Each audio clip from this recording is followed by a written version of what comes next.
చంద్రబాబు పాలనలో రాష్ట్రంలో బాధాకరమైన పరిస్థితులు నెలకొన్నాయని వైసీపీ అధినేత జగన్ విమర్శించారు. ఎన్నికల్లో ఇచ్చిన హామీలను అమలు చేయడం లేదు.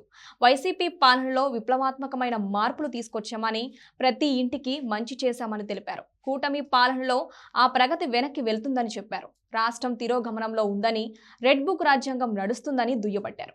రాష్ట్రంలో ఎక్కడ చూసినా పేకాట క్లబ్బులు కనిపిస్తున్నాయని జగన్ అన్నారు. లిక్కర్, ఇసుక స్కామ్లు కొనసాగుతున్నాయని చెప్పారు. ప్రజలకు మంచి చేయాలని ప్రతి అడుగు వేశామని చెప్పారు. వివక్ష లేకుండా ప్రతి పథకాన్ని ఇంటి వద్దకే డోర్ డెలివరీ చేశామని జగన్ తెలిపారు. రాష్ట్రానికి ఉన్న ఆదాయం కాకుండా ఇంకా అదనపు ఆదాయం వచ్చేలా చేయడాన్ని సంపద సృష్టి అంటారని జగన్ చెప్పారు. వైసీపీ హయాంలో సంపద సృష్టి జరిగిందని, 3 పోర్టుల నిర్మాణం వేగవంతం చేశాము. ఆ పోర్టుల నిర్మాణం పూర్తి కావచ్చిందని, వీటి వల్ల ఆదాయం పెరుగుతుందని, ఉద్యోగాలు వస్తాయని తెలిపారు.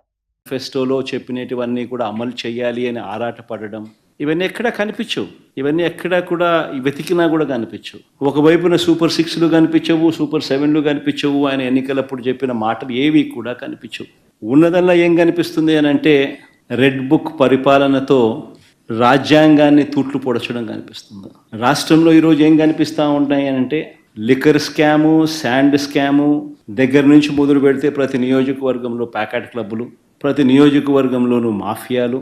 ఏ నియోజకవర్గంలో ఈరోజు ఏ మైనింగ్ యాక్టివిటీ చేయాలన్నా, ఏ పరిశ్రమ నడపాలన్నా ఈరోజు ఎమ్మెల్యేలకు ఇంత, చంద్రబాబుకి ఇంత అని కలెక్షన్ మెకానిజంతో ఒక మాఫియా సామ్రాజ్యం నడుస్తూ ఉంది. ఈరోజు ఒకవైపున అన్ని రకాలుగా రాష్ట్రం వెనకడుగులు వేస్తూ ఉంటే, తిరోగమనంలో రాష్ట్రం ఉంటే, మరోవైపున మనం తీసుకొచ్చిన సంస్కరణలు ఈరోజు కళ్ళ ఎదుటే నీరు గారిపోతా ఉన్న పరిస్థితులు ఈరోజు కనిపిస్తూ ఉన్నాయి.